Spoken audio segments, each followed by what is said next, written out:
Double points na po ito. Top 6 answers are on the board. Minsan, kapag pagod na pagod ka na sa trabaho, ano ang hindi mo na nagagawa pag uwi sa bahay? Go! Akira, eto na. Maglinis. Maglinis.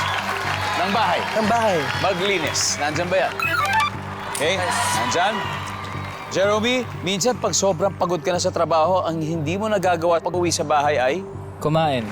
Kumain. Hindi na kumakain. Nandyan ba yan?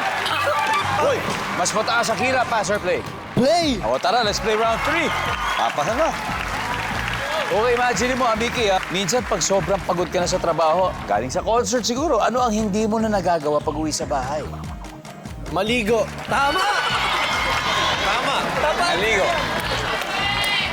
Survey. Top answer. Jello. Mukhang nagawa mo na yun. Oo, syempre, pag pagod na pagod ka na, wala tayong pakialam dyan. Minsan, kapag pagod na pagod ka na sa trabaho, anong hindi mo nagagawa pag uwi sa bahay? Magluto. Magluto, ayan, para ganyan, bago kumain. Deliver na lang siguro. Nandiyan ba yan, magluto? Ayan. JL, minsan kapag pagod na pagod ka na sa trabaho, ano ang hindi mo nagagawa pag uwi sa bahay? Magdasal. Magdasal. Nandiyan ba yan? Walang magdasal, Akira.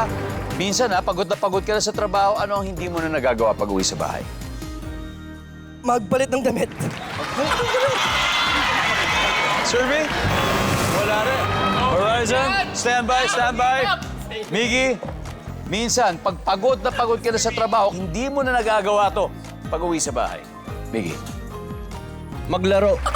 Maglaro. Ano ba to? Mga online games, video games. Video games. Nandiyan ba yan? Maglaro. Wala rin. Wala rin. Marcos, ano kaya? Mag-toothbrush.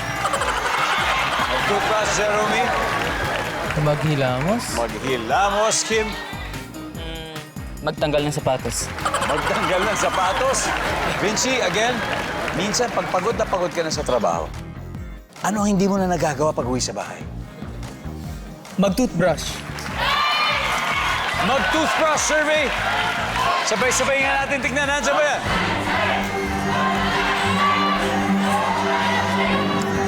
Alamin natin sa pagbabalik ng Family Feud.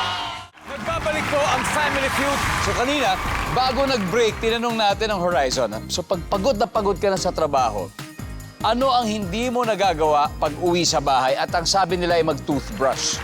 Pag malito, makaka-score na rin ang BGYO.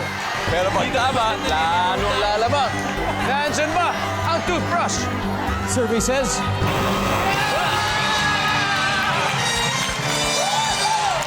Let's see kung ano yung hindi nakuha. Number 5. Wash the dishes. Number 4. Maglaba. Maglaba.